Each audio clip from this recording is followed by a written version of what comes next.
इस समय कभी गलत बातों को नहीं करना चाहिए।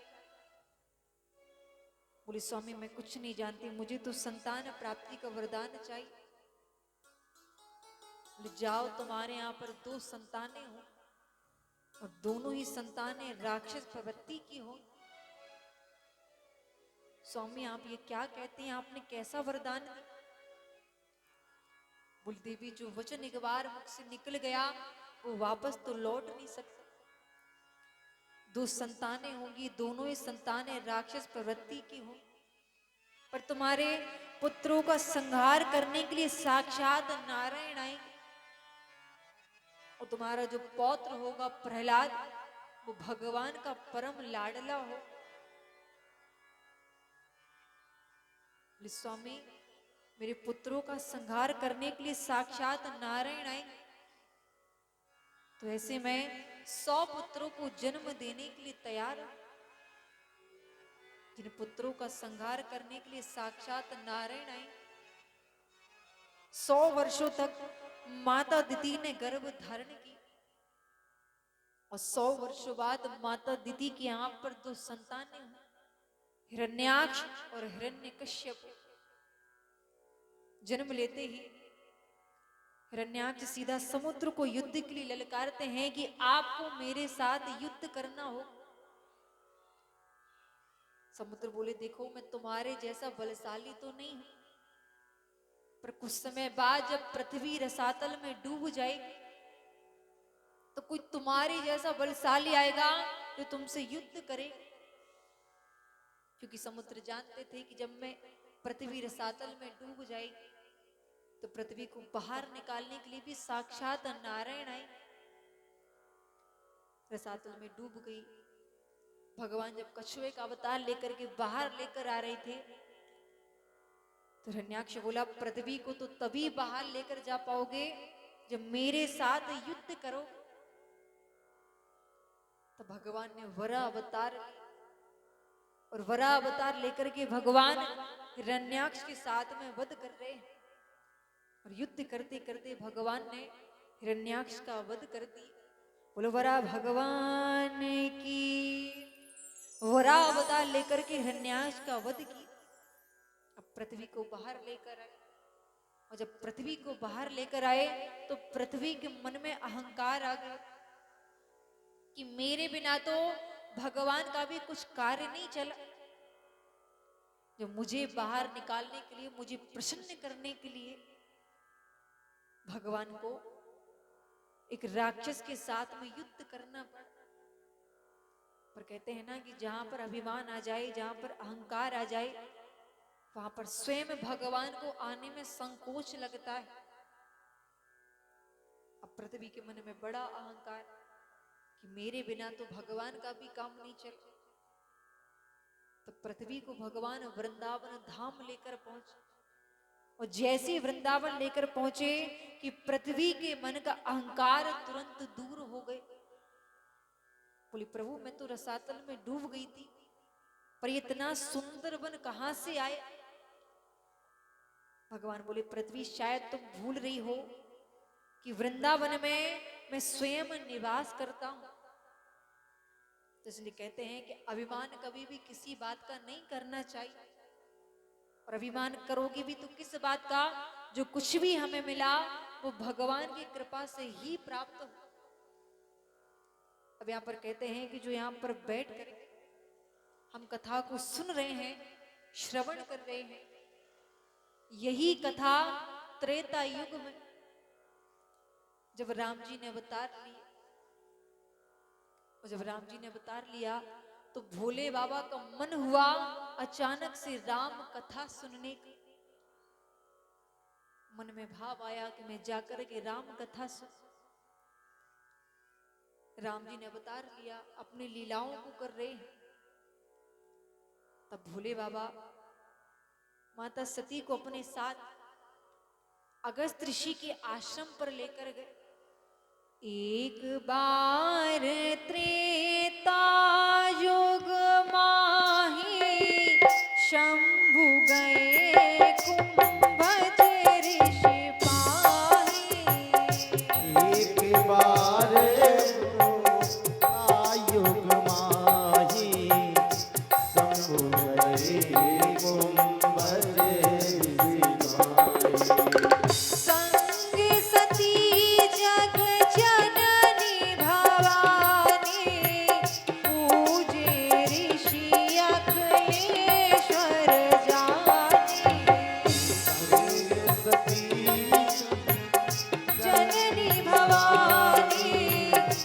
पूजे ऋषि अखिलेश्वर जाति। श्री राम जय राम जय जय राम। श्री राम जय राम जय जय राम। श्री राम जय राम जय जय राम। श्री राम जय राम जय जय राम। एक बार त्रेता जुग माहि शंभु गए कुंभज ऋषि पाहि। जब अचानक से भोले बाबा का मन हुआ राम कथा सुनने की, तो अगस्त ऋषि के आश्रम पर भोले बाबा माता सती को अपने साथ लेकर कथा सुनने पहुंचे। अब यहां पर जैसे अगस्त ऋषि ने भोले बाबा को सामने से आता हुआ देखा तो अपने स्थान से खड़े होकर भोले बाबा को प्रणाम करने लगे। और जैसे प्रणाम किया तो माता सती के मन में शंका आ गई कि जो स्वयं मेरे पति को प्रणाम कर रहे हैं ये क्या कथा सुनाई। मन में शंका आई तो शंका के कारण कथा को नहीं सुन पाई। भोले बाबा ने प्रणाम किया, प्रणाम करके कहने लगे, हे मुनिवर अगस्त ऋषि, विस्तार से आप हमें राम कथा सुनाई। और यहाँ पर भोले बाबा जब राम कथा सुन रहे हैं तो मन में परम आनंद की अनुभूति हो रही। राम कथा मुनिवर जब बखानी, सुनी महेश परम सुख मानी। राम कथा बरज बखानी, सुन महीस परम सुख मानी। राम कथा मुनिवर जब बखानी, सुनी महेश परम सुख मानी। राम कथा कहानी, श्री राम जय राम जय जय राम। राम कथा मुनिवर्ज बखानी, सुनी महेश परम सुख मान। भोले बाबा को परम सुख की अनुभूति हुई, परम आनंद की प्राप्ति हो रही है।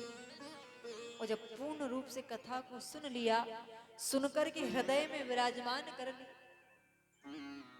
और जब विदा मांग करके भोले बाबा वहां से जाने लगे, कहत सुनत रघुपति गुण गाथा, कछु दिन रहे गिरिनाथा।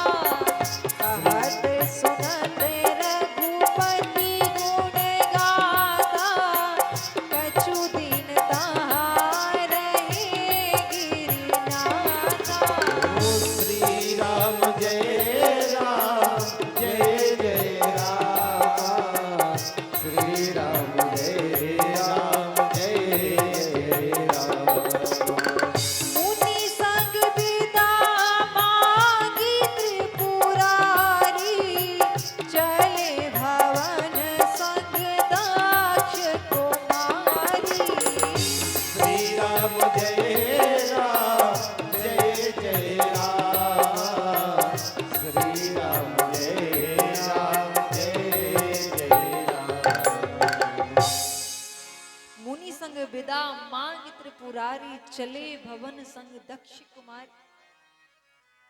ये भोले बाबा अगस्त ऋषि के आश्रम पर कथा सुनने आए थे तो 2.5 अक्षरों का नाम लेकर आए थे। शंभु गए कुंभज ऋषि पाए। और जब माता सती कथा सुनने आई थी तो उनका नाम था संग सती जग जननी भवानी। जगत की माता, जगत की पारांबा, जगत जननी मां जगदम्बा। और कथा सुनने से पहले उनके मन में शंका आ गई। और जब भोले बाबा कथा सुनने लगे तो 2.5 अक्षरों से उनका नाम 3 अक्षरों का पड़ गया, सुनी महेश परम सुख मान। और जब पूर्ण रूप से सुन लिया, हृदय में विराजमान कर लिया, तो 2.5 अक्षरों से 3 अक्षरों का, और 3 अक्षरों से 4 अक्षरों का पड़ गया, मुनि संग विदा मांग त्रिपुरारी। और जब माता सती ने कथा को नहीं सुना, मन में शंका आ गई, तो उनका नाम पड़ गया चले भवन संग दक्ष कुमार। दक्ष यानी अभिमान की पुत्री माता सती। तो कथा सुनने के पहले जब मन में शंका आ गई, कथा सुनने के पहले मन में शंका आ गई, तो शंका के कारण माता सती कथा को सुन नहीं पाई। तो इसलिए कहते हैं ना कि कथा को सुनने में जब मन लगाओगे, चित्त लगा कर के कथा को श्रवण करोगे, तो कथा से कुछ ना कुछ प्राप्त जरूर हो। यहाँ पर तो भोले बाबा ने स्वयं कथा को लिखा है, रचि महेश मानस निज राख। भोले बाबा स्वयं राम कथा को लिख रहे हैं, पर जैसे देखा कि राम जी अपनी लीलाओं को कर रहे हैं, तुरंत अगस्त्य ऋषि के आश्रम पर पहुंचे, प्रणाम किया। और जब प्रणाम करने लगे तो माता सती के मन में शंका आई, अरे भोले बाबा इनके पास कथा सुनने आए हैं, जो स्वयं अपने स्थान से खड़े होकर के मेरे पति को प्रणाम कर रहे हैं, ये क्या कथा सुनाई। पर भोले बाबा ने बड़ा ही मन लगा करके जब कथा को सुना, तो 2.5 अक्षरों से नाम 3 अक्षरों का पड़ गया, सुनि महेश परम सुखमान। और जब पूर्ण रूप से सुना तो नाम 4 अक्षरों का पड़ गया, त्रिपुरारी। और माता सती कितना बड़ा नाम लेकर आई थी, संग सती जग जननी भवानी, जगत की माता, जगत की पारांबा, जगत जननी मां जगदम्बा। और जब शंका आई तो कथा को श्रवण नहीं की, तो बाबा ने लिख दिया चले भवन संग दक्ष कुमार। अब राम जी यहां पर अपनी लीलाओं को कर रहे हैं। रावण ने माता सीता का हरण कर लिया, और जब माता सीता का हरण किया तो राम जी खगों से, मृगों से, वृक्षों से, सभी से पूछ रहे हैं कि कमल के समान नैनों वाली मेरी सीता को कहीं देखा क्या? हे खग मृग हे मधुकर श्रेणी,